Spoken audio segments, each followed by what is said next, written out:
Marketing in the global firm. Good day, everyone. Hi, Dr. Reyes, classmates. I am shimsuan. Together with me is Ma'am Rochelle Tan, and we will be presenting the marketing in the global firm. This section discusses how companies navigate marketing challenges and opportunities when competing internationally. Our learning objectives in this chapter, I will be explaining the global market segmentation, understand standardization and adaptation of international marketing, and describe global branding and product development. Ma'am Rochelle will explain international pricing, understand international marketing communications, and describe international distribution.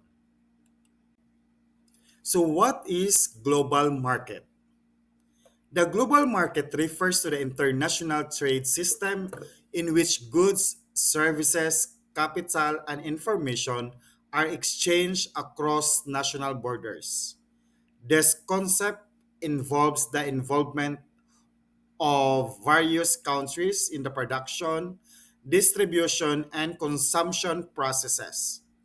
With globalization, companies from various parts of the world can now reach new customers, establish strategic partnerships, and utilize resources from different regions more efficiently. Our key points here: interconnected trade between countries, access to global consumer markets, collaboration across cultures and regions, and broader competition and business opportunities. In marketing in global contexts, as firms expand across borders, marketing becomes more complex.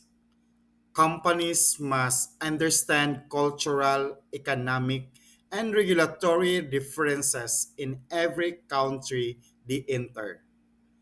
So, this chapter introduces Uber as a real world example of a service that grow quickly by recognizing universal consumer needs, specifically convenience and mobility.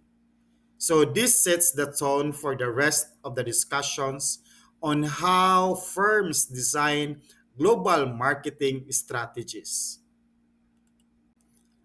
Before we move forward, what is global marketing strategy? This is a plan of action for foreign markets that guides the firm in deciding how to position itself and its offerings, which customer segments to target, and the degree to which it should standardize or adapt its marketing program elements. In global marketing segmentation remains essential. Now, segmentations divides customers by shared traits across countries. Companies group customers based on similar characteristics like age, income, lifestyle, or even cultural traits. Many firms also identify global market segments, which are groups of customers with similar needs across many countries. Examples: MTV target global youth culture, frequent business travelers as high income worldwide segment. The goal of segmentation is to understand who we are selling to and how to position the product effectively. Positioning in international markets. Positioning means shaping how consumers perceive your product compared to competitors.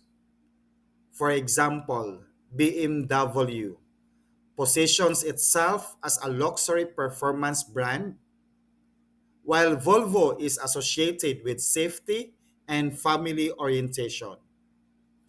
Starbucks positions itself as a lifestyle brand for customers with refined taste. In international markets, companies either maintain a global position or adjust it for local cultures. A good example is Coca-Cola. While renamed Diet Coke to Coke Light in Japan due to cultural preferences. Standardization and adaptation of international marketing.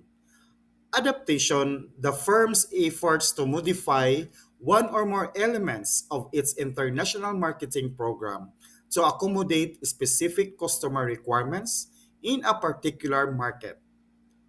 Standardization is the firm's efforts to make its marketing program elements uniform with a view to targeting entire regions or even the global marketplace with the same product or service. Okay, let's proceed to the standardization versus adaptation. One of the biggest decisions in global marketing is whether to standardize or adapt marketing strategies.